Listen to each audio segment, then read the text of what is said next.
Bonsoir Camille Emmanuel. Bonsoir. Vous êtes journaliste, vous êtes la femme de Luz, dessinateur à Charlie Hebdo au moment des attentats de 2015. Une panne de réveil, vous étiez avec lui, il arrive 2 minutes en retard à la rédaction, il réchappe de justesse à ces attentats. Vous avez ensuite écrit ce livre, Ricochet, proches de victimes d'attentats, les grands oubliés.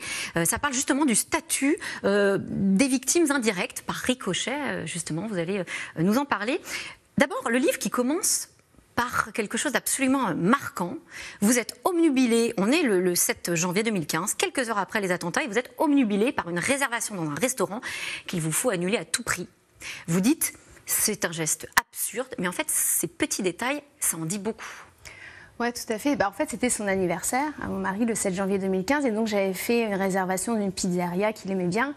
Et il se trouve qu'il y avait parmi ses amis des gens de Charlie Hebdo qui étaient invités. Donc j'étais au commissariat, quai des Orfèvres, le 7 janvier soir, et je me suis dit, mince, la pizzeria, il faut absolument annuler cette pizzeria. Et c'est devenu une obsession, je cherchais un chargeur, etc. Avant même d'appeler votre père. Avant d'appeler mon père, il y avait vraiment ce truc, genre je veux pas que la pizzeria m'appelle et m'insulte parce que je suis pas venue, c'est pas possible. Ça serait trop en fait. Mais ça correspond en fait à un état, je pense, de sidération aussi, où le cerveau va se raccrocher à des choses quotidiennes, prosaïques, et des choses que je peux gérer. Autant je n'arrivais pas à imaginer ce qui avait traversé mon mari et tous ses proches, et cet attentat était inimaginable, autant annuler une réservation, je pouvais le faire. Alors, vous allez mettre du temps à réaliser que vous aussi, vous êtes une victime, certes indirecte, mais vous êtes une victime. Il y a cette scène avec une psy. Le jour de l'attentat, vous accompagnez votre mari à la séance, et à la fin de la séance, elle se tourne vers vous et vous dit, et vous, madame, comment vous sentez-vous? Et alors, vous ne comprenez même pas pourquoi elle vous pose la question. Oui, et c'est elle qui m'a parlé de victime par ricochet. Pour la première fois. Et c'est un terme que j'ai réfuté. Déjà parce que j'ai un problème avec l'espèce de posture victimaire qu'on peut avoir parfois dans la société. Et puis c'était pas moi la victime, c'était le moustachu à côté de moi. Et encore il était vivant. Donc il y avait ce truc, je ne vois pas de quoi elle me parle, je ne vois même pas pourquoi elle me demande comment je vais. Et elle m'a expliqué que en accompagnant une victime, un blessé psychique, ça allait avoir des répercussions sur ma vie, sur ma propre psychologie. Et en effet, c'est ce que j'ai constaté les années suivantes. Oui, parce que vous allez du coup commencer des recherches sur les victimes par ricochet. Et vous ne trouvez pas grand-chose. Vous parlez de grand vide, vous allez même jusqu'à écrire au grand ponte de la résilience à Boris Cyrulnik, qui lui-même a une réponse assez insatisfaisante finalement. Mais je pense qu'il a bien fait de me répondre, alors pas à côté de la plaque, j'exagère, c'est pas gentil pour Cyrulnik, mais en tout cas une demi-réponse. Il vous parle de victime par compassion. Voilà. Et en fait, j'étais pas d'accord avec ce terme-là. Compassion, ça vient de compatior, du latin, et c'est on souffre avec. Et c'est vrai qu'on souffre avec, mais c'est pas seulement ça qui se passe chez les victimes par ricochet. Il y a en fait le fait de souffrir avec l'autre qui souffre, mais il y a d'autres phénomènes. Alors justement, lesquels? Psychologiques. C'est ce qui explique les gens que j'ai interviewés aussi pour mon livre, où je disais j'ai été mon propre terrain aussi d'études. J'allais voir des psys en disant il s'est passé ça dans ma tête, dans mes comportements. Qu'est-ce que ça veut dire? Pourquoi est-ce que j'ai des pensées intrusives? Pourquoi est-ce que j'imagine, par exemple, ça paraît assez morbide, mais c'est le cas, tout le temps l'enterrement de mon mari? Et en interrogeant des psys, ils m'ont dit oui, ça s'appelle des pensées intrusives, des fantasmes morbides. Et en interrogeant d'autres proches aussi de rescapés, ils m'ont dit mais moi c'est pareil. Et je pensais que j'étais bizarre de penser à ça, etc. Donc ces peurs, cette culpabilité aussi parfois, tout ça c'était des choses partagées entre plusieurs proches de rescapés, et pas seulement d'ailleurs d'attentats, ça peut être aussi un accident, ça peut être d'autres choses. Et j'ai voulu mettre des mots là-dessus, je me suis dit, j'ai cherché des livres là-dessus, j'ai même écrit Boris Cyrulnik qui m'a répondu à côté, mais il a bien fait, comme ça j'ai écrit ce livre. Vous allez aussi chercher parmi les animaux, les oiseaux, comment ils se comportent. Une grande avidité de comprendre. En fait, le terme même de victime par ricochet, je me disais, c'est pas forcément peut-être le bon terme. On m'avait dit ça, mais je crois qu'il y avait le mot victime. Tout le monde ne se définit pas comme victime. Il y avait victime secondaire qui n'était pas très... Ou indirecte, c'est pas très heureux non plus.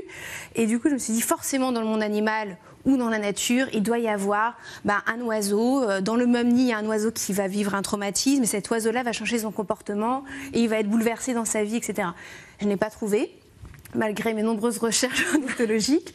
Mais je me dis qu'avec ce livre, je ne suis pas à l'abri un jour d'une lettre d'un ornithologue qui va me dire « Mais si, le goélet d'Amazonie, c'est une victime par ricochet ». Alors petit à petit, et on suit toute cette évolution dans votre livre, on se rend compte, et vous vous rendez compte qu'il y a des choses qui changent dans votre vie parce que justement, il y a des conséquences dans ce traumatisme par ricochet. Ça se traduit comment ? Je pense que chaque expérience en fait de proches de victimes ou de proches de rescapés va être personnelle. D'ailleurs, j'ai interviewé à un moment donné Maisie, qui est la femme d'un rescapé. Lui, il a été blessé physiquement et elle, son impact a été vraiment corporel, puisqu'il y a souvent un phénomène d'oubli de soi. Je pense, la priorité, c'est s'occuper de l'autre. La priorité, c'est le bien-être de l'autre après. Et on s'oublie soi complètement. Ouais, et c'est assez logique. Et elle a un kyste en fait. Un kyste qui s'est développé, où elle souffrait énormément, mais vu que son compagnon était vraiment dans la souffrance ultime, elle, c'était pas grave. Et moi, ça s'est pas joué sur le corporel. D'ailleurs, mon compagnon n'a pas été blessé physiquement, mais psychiquement. Et du coup, ça s'est joué plus sur des angoisses que j'ai développées, différentes de lui. J'explique dans mon livre, par exemple, que c'est pas tout à fait les mêmes stress post-traumatiques. Lui, il faisait énormément et encore maintenant des cauchemars. Moi, pas du tout. Je dors très bien. Par contre, le jour, je vais avoir des stratégies de contournement, d'angoisse. Qui fait que buvez de l'alcool pour essayer de les calmer. Oui, c'était mon anxiolytique à un moment donné, tout à fait. Et puis vous analysez aussi même la manière dont les couples en prennent un coup. Et là, pour le coup, c'est votre regard aussi de spécialiste, puisque vous étudiez la sexualité dans vos articles et dans votre métier de journaliste. Et on voit à quel point les attentats transforment aussi la sexualité au sein d'un couple.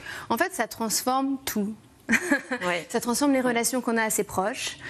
Tout d'un coup, l'ami formidable va disparaître. Ou à l'inverse, le pote qu'on a très peu croisé va devenir quelqu'un de référence dans sa vie. Ça transforme aussi la relation familiale et la relation au couple, forcément, et même à l'intimité est touchée. Alors pour tenir, justement, vous donnez une sorte de boîte à outils de résilience, je ne sais pas si on peut l'appeler comme ça. Alors vous parlez de l'écriture, bien sûr, les psys, évidemment, le yoga, la boxe et parfois des choses plus inattendues, comme ce télécrochet sur les drag queens. C'est quoi le rapport ? Je suis contente que vous m'en parliez, parce que c'est vraiment... On en parle en souriant parce qu'il y a beaucoup de moments très drôles dans le livre, mais c'est une réalité. Eh bien, en fait, je ne donne pas de boîte à outils, non, je parle de ma boîte à outils, parce que j'aime pas trop les guides de développement personnel, je donne pas le parfait petit manuel. Ce qui vous a aidé, vous, en tout cas. Voilà, ce qui m'a aidé moi, et je me dis, ce qui m'a aidé moi peut peut-être à un moment donné. En tout cas, j'analyse pourquoi ça m'a aidé. Et alors, pour un RuPaul, qui est le... Drag Race, Alors, qui est-il ? Alors, c'est une des plus grandes drag queens américaines qui est voit à l'écran. A plus d'une cinquantaine d'années. C'est la reine des drag queens et il a créé un show qui est un show de limite réalité, qui est comme The Voice ou ce genre de truc, mais sur les drag queens. Et pourquoi ça vous a aidé ? Alors, le lien n'est pas forcément évident. D'ailleurs, un des éditeurs de Grasset, quand je lui parlais de ça, il était là, genre, je vois pas le rapport en fait avec ton livre. Je suis si, il y en a une. Pourquoi ? Parce que après l'attentat de 2015 et après la surveillance rapprochée, etc., il y a une exigence de discrétion dans notre vie. On ne devait pas dire qui on était. Se cacher presque, être le plus discret possible. Voilà, et c'était cette exigence de discrétion qui est très contraignante dans la vie quotidienne, parce qu'en plus on a des métiers plutôt publics, journalistes, dessinateurs, etc., et pesant au quotidien. Et en fait, dans RuPaul, c'est l'inverse. C'est-à-dire ce sont des jeunes gays américains qui sont pris des cailloux à l'école, qui ont dû cacher quelque part une façon d'être, une façon d'être eux-mêmes. Et dans ce show-là, ils peuvent enfin être la plus grande drag queen des États-Unis et porter 12 cm de talons et être fiers. Et du coup, voir ce parcours-là, qui n'était pas l'inverse de nous, nous n'étions pas des jeunes gays américains, mais il y avait ce truc, et je dis nous parce que pour le coup, c'est vraiment quelque chose qu'on regarde à deux, où on est devenu totalement addict à ce show-là, parce qu'on a reconnu en fait des phénomènes de... Et se libérer un peu peut-être. Être moins dans l'exigence de se cacher ou de la discrétion. Une dernière question quand même, en tout cas une réflexion, est-ce qu'il y a un statut pour ces victimes par ricochet ? Alors c'est une bonne question, il y a peu de reconnaissance en fait. On a la chance en France d'avoir le fonds de garantie pour les victimes, mais les victimes indirectes de rescapés ne sont pas prises en compte, et notamment celle du 13 novembre, il y a beaucoup de manques. Eh bien, écoutez, merci beaucoup. Et plein d'autres choses, évidemment, dans votre livre à lire, Ricochet, qui pourra probablement aider beaucoup de victimes, et notamment les victimes qui s'ignorent. Merci. Merci. À vous, Camille Emmanuel. Tout de suite, c'est dans l'air avec Caroline Roux. Et moi, je vous dis à demain.